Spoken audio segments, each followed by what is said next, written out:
there are so many different ways to engage in sex work or trading for sex. It can be traditional, transactional. It can be trading for gifts. It could be dinners. It could just be seeing someone occasionally and getting support when you need them.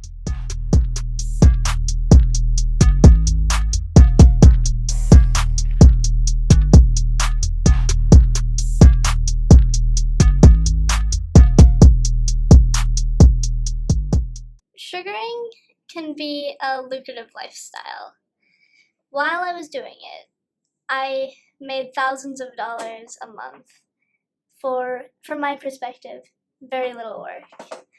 Um, I would basically show up, kind of hang out for a couple hours, and then leave with hundreds of dollars in my pocket. It was one of, in some ways, one of the most exciting times of my life for that reason. I think trading for sex is a good way to get the things that you need, like money or resources or groceries or a phone. My experience trading sex um, occurred when I was 18.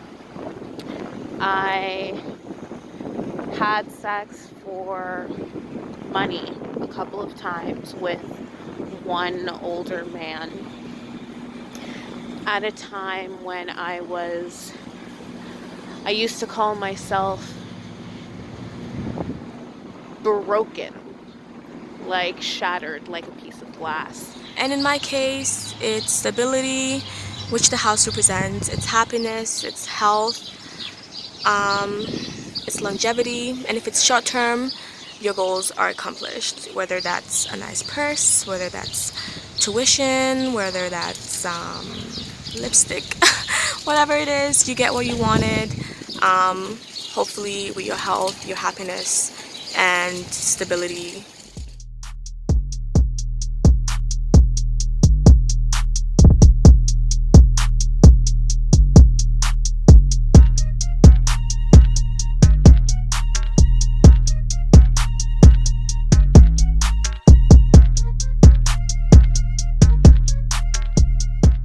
For every $500 date, I would spend hours searching through profiles on Seeking Arrangement or messaging weirdly needy guys.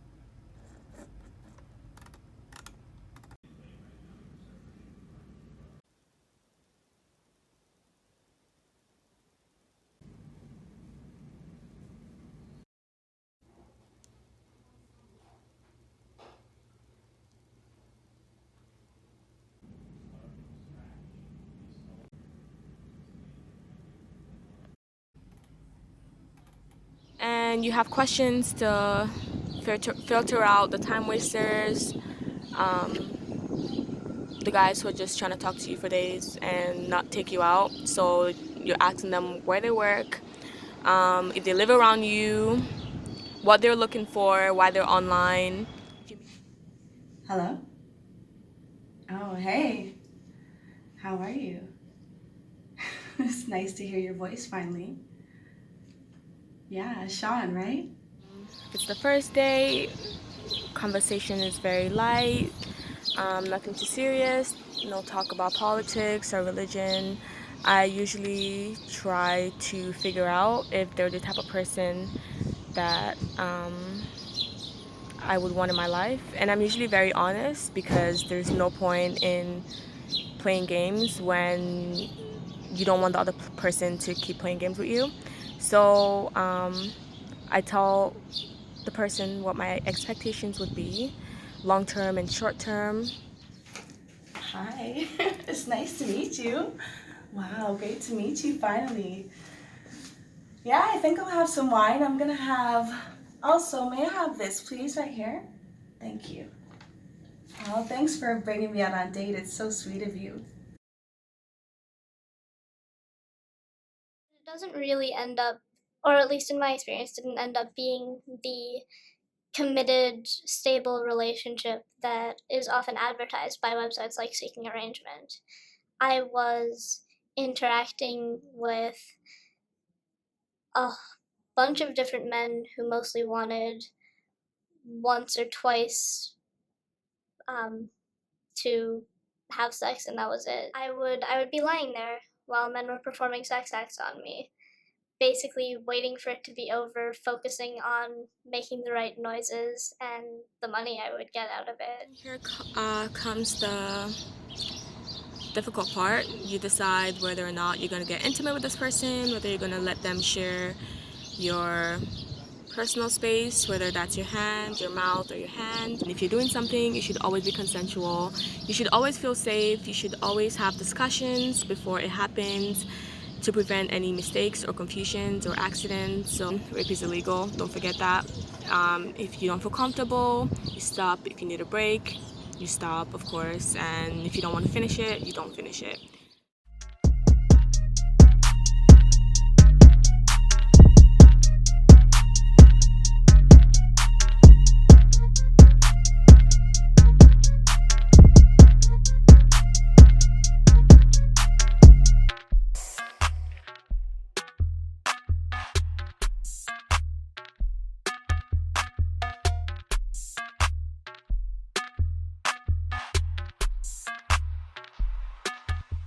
My former sugar daddy and I had gotten into an argument, and he was threatening me through text messages, multiple hundreds of phone calls, until finally he put a dead animal carcass on my door, found out where I lived, and continued to threaten me through texts and phone calls.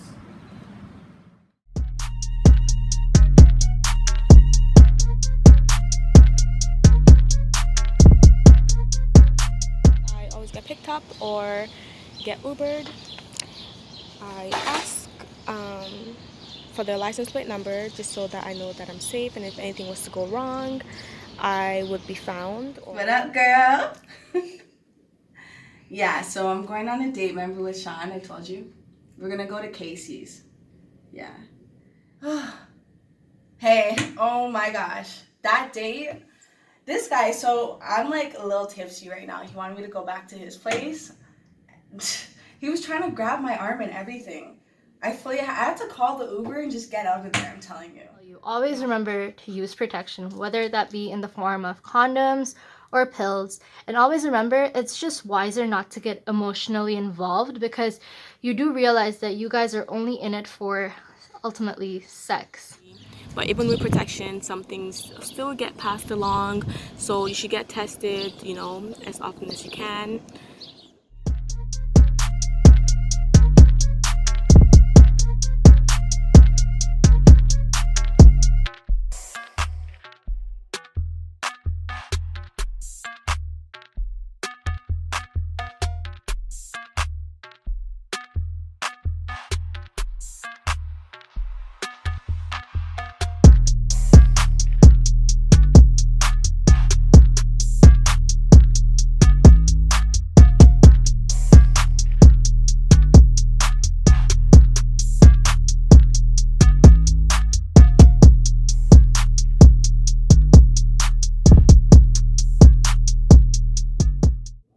This is the story that everyone knows. But it's not the only story. This is the other story. A lot of people in my life, especially medical professionals, could only see the first story, and even with the glimpses of the second, couldn't fully fit it within the context of the person that was sitting in front of them. It prevented them from asking the right questions or being able to help.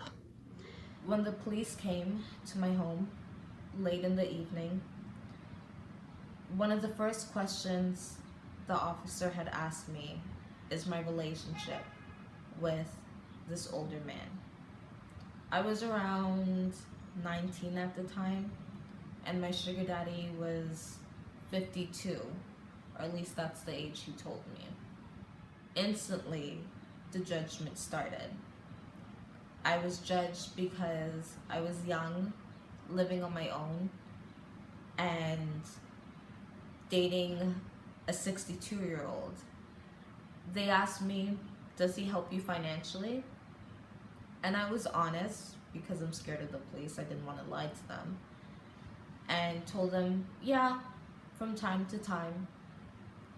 They didn't take his threats seriously though, and I legit feared for my life. I didn't know what he was capable of.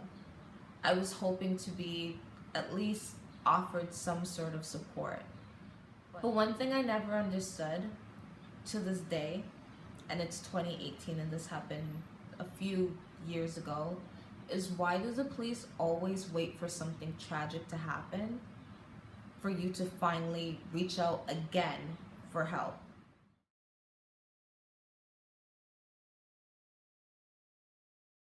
Like it's kind of like any other job where it's not always going to be this amazing experience. It's not always going to be a terrible experience either. It's you shouldn't, I don't think, hold yourself to a standard of what you should be, or how you should react to things, or the way that this should be going, or the things that you should have. Just kind of take it day by day, and just kind of use it as your own thing that you're doing as an individual person, and just kind of go from there. It impacted my personal life as well. I started seeing every relationship as at least somewhat transactional, and I couldn't stop myself from wondering whenever I was talking to someone what they wanted from me and what I could get from them in return. So my mom got really mad and she was really, really upset and she was not happy at all about what I was doing. And I felt like I was really unworthy to everyone. So I wanted to kill myself and I wanted to disappear because I didn't want to face anyone else in my life. I felt really depressed and I felt like I needed someone to talk to. So I turned to my cousins and I told them, hey guys, so this is what's been up. And they were like, what is wrong with you? You're such a slut. You're such a hoe. Like, how can you be like selling sex for like material like that? And then they were like, do you not have any self-respect? Do you not have any shame? Like, what is wrong with you? Like, has the Western culture like completely changed you? If you're already going through a hard time, if you're already suffering from depression, or you have low self-esteem or low self-worth, to be careful and to understand that these relationships may not fill the void emotionally or in a meaningful way.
I think if you have a friend who's a sex worker or someone that you are helping in the health context or in a counseling context, needs you in some kind of way, needs support, I think the best way to go about it is really listening to them and seeing what they need. And if you're not sure, you can definitely always ask questions about how they feel now, if they're telling you about an experience or they are telling you that they're a sex worker in the context of accessing health or support.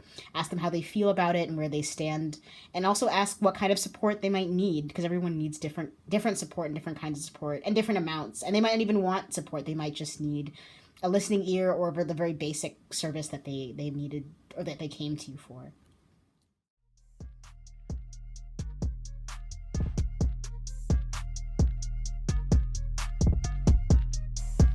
Sex workers can look like anybody, and we should end the stigma around sex work completely.